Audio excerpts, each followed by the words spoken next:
I just think what a difference he could make in those communities, but then also communities across multiple different areas if he was able to remove those blocks and be the absolute superstar that he is capable of being. What's interesting is that not long after Turbo goes off injured, that Daly Cherry-Evans does his back. And remember me talking last week about those injuries that are about feeling like you're holding the weight of so many different things. I'm Ian Hawkins, and this is Sport is Life. The purpose of sport, as I see it, is to see your vision become a reality. Find your voice, create strong connections, and learn to trust your body.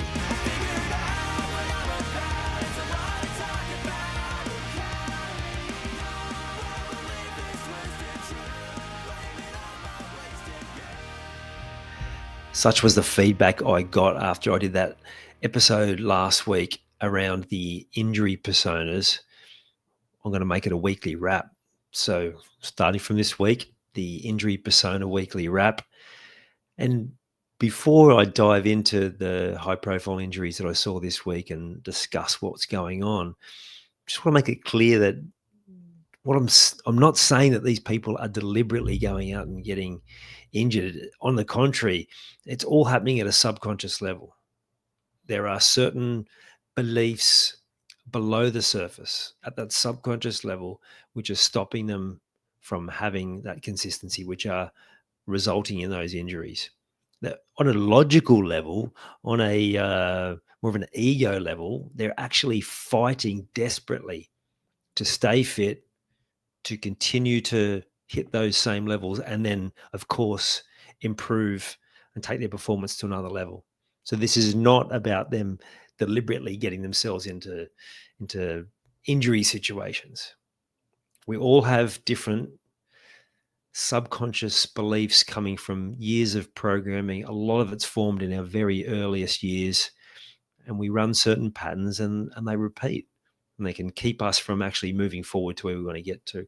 And it's no different in sport, and it's no different when it comes to the physical body.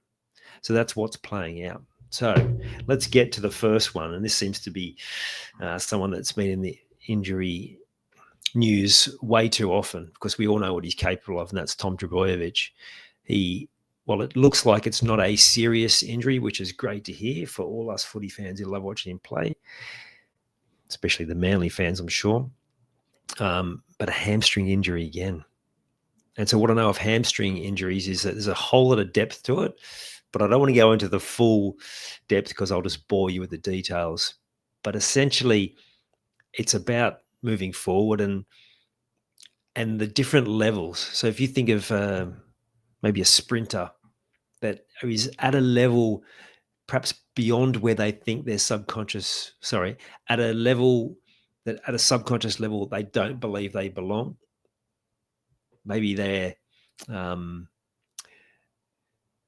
like feeling out of their depth in a race. Well, then the hamstring tear will happen, and they won't have to get to the end of that race to see the disappointment of not being quite up to that level. There's a pattern playing out. But then also sometimes those injuries happen when people are out in front. So hamstrings also can be when you have gone beyond the level that you actually believe, or that believe you're capable of, but probably more so believe that you are deserving of. And sometimes it's also like it almost gets too easy. And I think this is probably the case for Tom. It's like he's playing so many levels above when he had his best, so many levels above. It's almost like he could just change the game at will, and has done. And it's like that's for him to be that much of a standout. Just subconsciously, there's a pattern there that's saying, "Oh, I'm not ready for that level of," I don't know if it's fame, but to be put in that higher level of that top tier of player. There's also like, I feel like, it would take him, because hamstrings are also around your roots and where you come from. And he would feel that, again, at a subconscious level, that would take him away from his roots, from being that local boy that's stayed at Manly all that time. And because pardon me, both of those, all three of those boys playing for Manly, it's well known that they're still highly involved in the local community and really, they're part of the community at a much deeper level, and maybe there's a belief there that would take him away from that, because there are times when he's playing at his best that it's like he's untouchable. Imagine if he could string that together for a long period of time. And of course, with a lot of injuries, but particularly around hamstrings, it's self-trust and the level of trust he has in himself around a whole lot of different topics. And I'm not going to pretend to know what they are because I don't know him. I haven't met him, but I would, if I'd have a conversation with him, we could work out what that is. We can move those obstacles out of the way to allow him to thrive, because I just think what a difference he could make in those communities, but then also communities across multiple different areas if he was able to remove those blocks and be the absolute superstar that he is capable of being. What's interesting is that not long after Turbo goes off injured, that Daly Cherry-Evans does his back.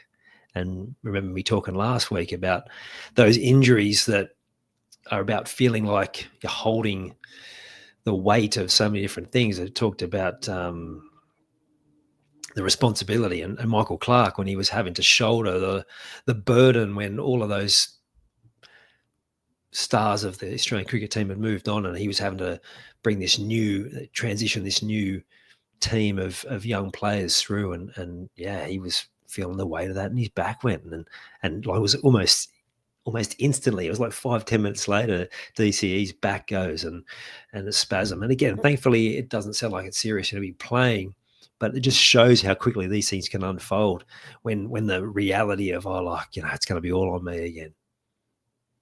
Of course, he's got a whole lot of other good players around him, and it's not all on him, but that's the feeling that he would have, right? Maybe consciously, definitely subconsciously, that, okay, it's up to me. Because this is what high performers, that's how they look at things. And he's been a high performer for a long time.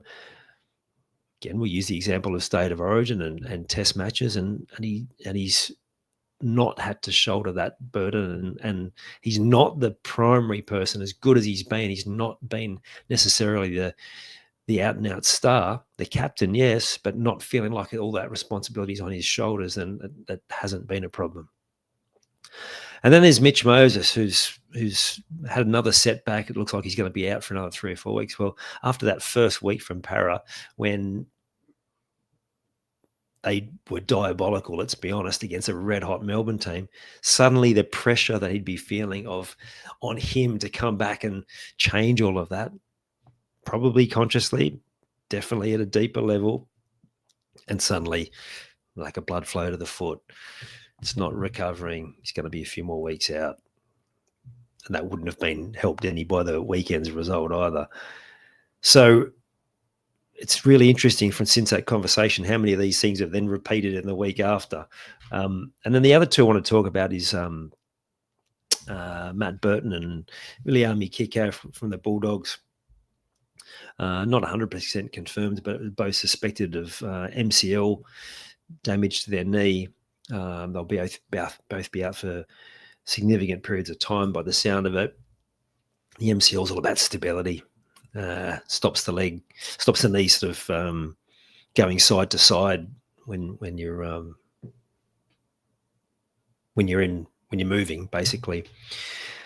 So there's an imbalance there for them, and that team is on the rise, and there'd be a certain amount of pressure on those two players in particular. And when there's an imbalance around moving forward, then that's when those sort of injuries can happen. My best guess would be they're in the process of trying to master something, that the coaches set them a certain target and they're not getting it 100% right. Again, at their lofty standards, they're probably doing it at a level that's acceptable, but their own standards, they're feeling like that should be better. And again, the high performer just wants to be at that elite level all the time, wants to hit what they know they're capable of it consistently. And so they crack the shits And then the result is the injury because of that frustration then going through the body and creating more of that block. So I've done this sort of work for hundreds of clients already. People having results like instantly pain removed from certain areas that they couldn't get right. They spent countless hours and dollars on different sort of processes to improve things. And I reckon it'd be a heap of fun to be able to do this at this elite level. And yeah,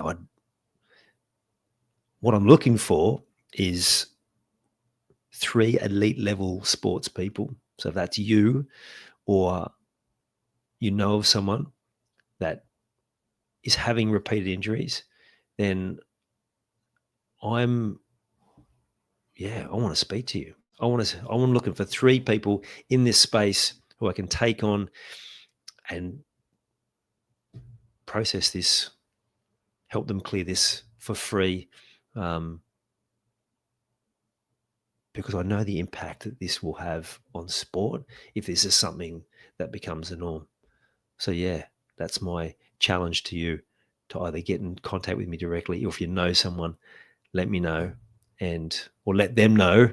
And yeah, let's see if we can change that pattern for good so that you can move on to what it is that you really want, the results you want, that level of performance that you know you're capable of, and doing it consistently again and again. You've taken the time to listen to this whole episode. Now it's time to take action. Commit to one thing you've learned today and make it happen. And to avoid any obstructions, join the Sport is Life movement by clicking on the link in the show notes.